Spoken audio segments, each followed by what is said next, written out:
kind of funny where you get like random just inspiration or like see things. But I saw this video with Will Ferrell talking about starting his career. And this must have been, I didn't get the context, but it must have been like when he was, because I think he went to college, and then that's when he kind of like after college kind of took off. But he was talking about pursuing comedy and making the decision like, I'm actually going to pursue this. And he was having a conversation with his dad, and he told his dad, I think I'm going to pursue comedy and like try it for real. Like, may not work out, but I'm really going to try. Yeah. And he was expecting this pep talk from his dad where he's like going to, pump him up and encourage him. And his dad said, if I thought it was all about talent, then I wouldn't be worried about you making it. Because I think that's what he told him? He told him that. He's like, I think you're really talented. So like, if it was just about talent, I'm not worried about you at all. Right. But he was like, there's a tremendous amount of luck involved in actually succeeding and actually making it. And there's very few people that actually make it that try. And so just know that, like, if it doesn't work out, you can do something else. Yeah. And I feel like that it kind of struck me because, like, it goes against what you always hear of, like, like you have no backup plan. Like, you're going to just go until you make it and don't even consider other options. Like, you hear people say that all the time, like the concept of like burning the boats, or like, yeah, you're just going for no backup plan. But he said it basically like it kind of gave him this weird sense of like he's okay. Like, he can just be free and just like pursue it. Yeah. And if it doesn't work out, it doesn't work out because, in most people it doesn't. But at least I'm going to try. And he said that when he would go out on auditions or like started getting into things, he was so casual about it and so natural and like had this free feeling about it that it actually made him better. Yes. He was more relaxed, and all these other people that were like, tensed up about an audition, he just went in like nothing to lose, kind of like, it's not all on me anyway. A lot of it's just luck. So I'll either get lucky or I won't. That's a hell of a story right there. Yeah. It really is. It reminds me when Brooklyn, like Taylor Swift was her thing for a while. Probably not as much anymore. Yeah. But I told her, she wants to be like an artist and all that, which is amazing. I'm like, go chase that dream.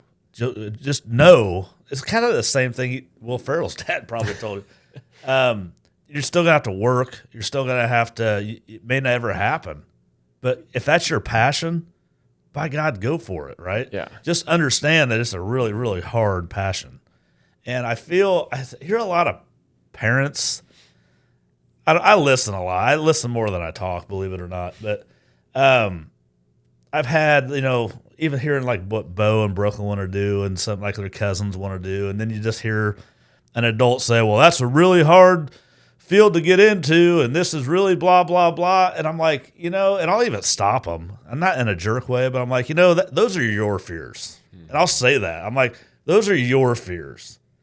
So let's stop putting your fears on this person that's trying to aspire to be whatever they're trying to aspire. They probably get it, or if they don't, they'll learn it. Yeah. One way or another, this is hard.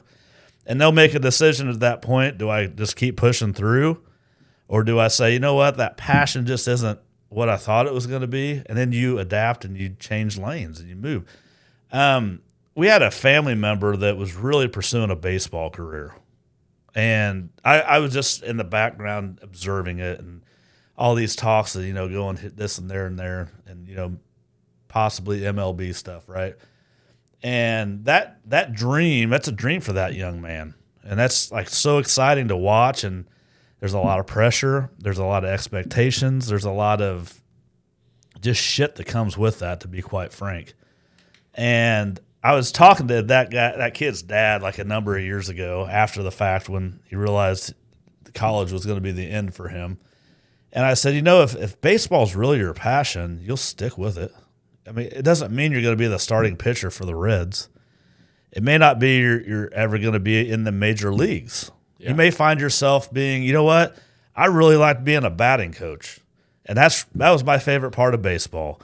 And now I'm going to go into coaching, how to bat, and I'm going to make these clinics, or I'm going to, whatever it is, there's other avenues of that passion. Like, it doesn't stop because you didn't get to be the starting pitcher. It doesn't stop there. If you choose it to stop there, that's on you. But if your passion is baseball, there's 30, 40, 50 different avenues you can go with that, right? So it's really up to that individual to say, hey, my goal was to be, the starting whatever. I realize that I'm not as fast, quick, whatever. I'm not the best of the best. I mean, there's only so many people that make that. Now I'm going to pour my passion into trying to make these other kids be the best, right? If you can help push them up and lift them up, I think that's the goal. It doesn't always have to be, if I didn't make the summit, then that hike didn't count. No, all that counted, and you learned a lot along the way, and you have a lot of talent and a lot of things and gifts that you can share with others to help them lift up and level up. But that's just something that I got out of that story with Will Ferrell's dad. He's right.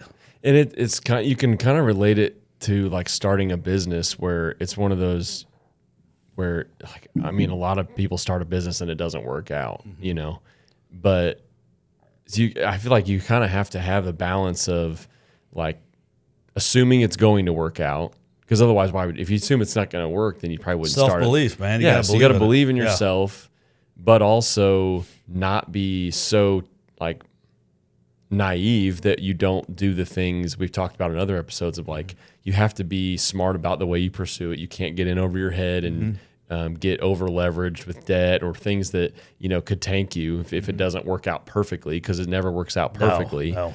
But it's kind of a weird mix of like, you have to be a little bit just like oblivious to the fact that it could fail so that you keep going, but also know that it could fail, so do things to prevent it from failing. I don't know. It's kind of a weird mindset. This just popped in my head. I hope whoever's listening could like make this make sense. But we have this little toddler, Levi. I call him Arter. That's his real name. But he just floats around, just weeble wobble, hits his head on the table. It falls down, whatever, right? That kid is oblivious to really much anything, right?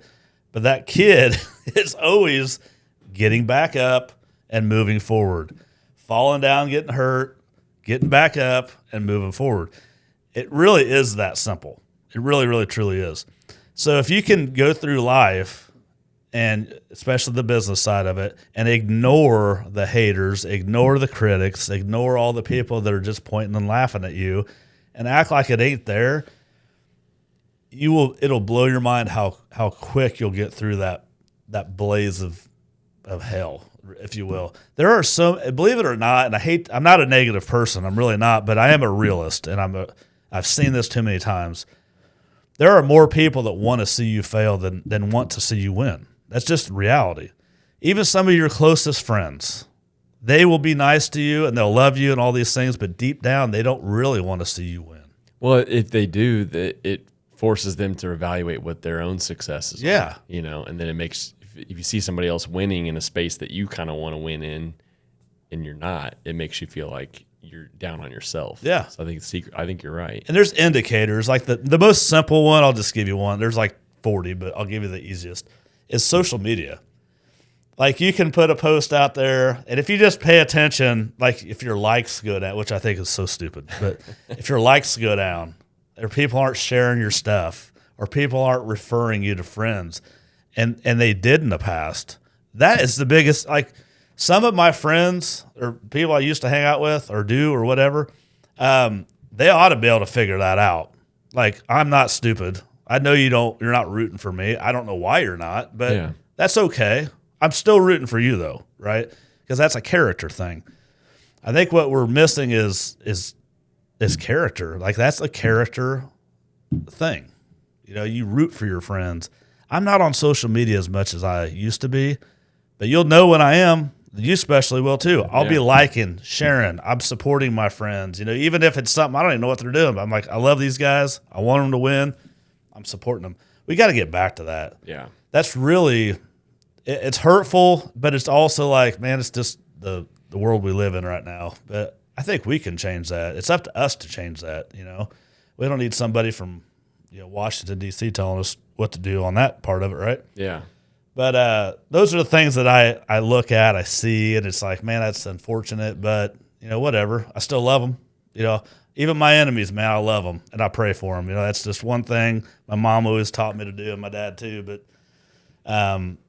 we're only here for so long. I don't have much time for that negative crap. Yeah. To be honest with you, we're gonna keep doing this. So if you don't like it, I guess bye.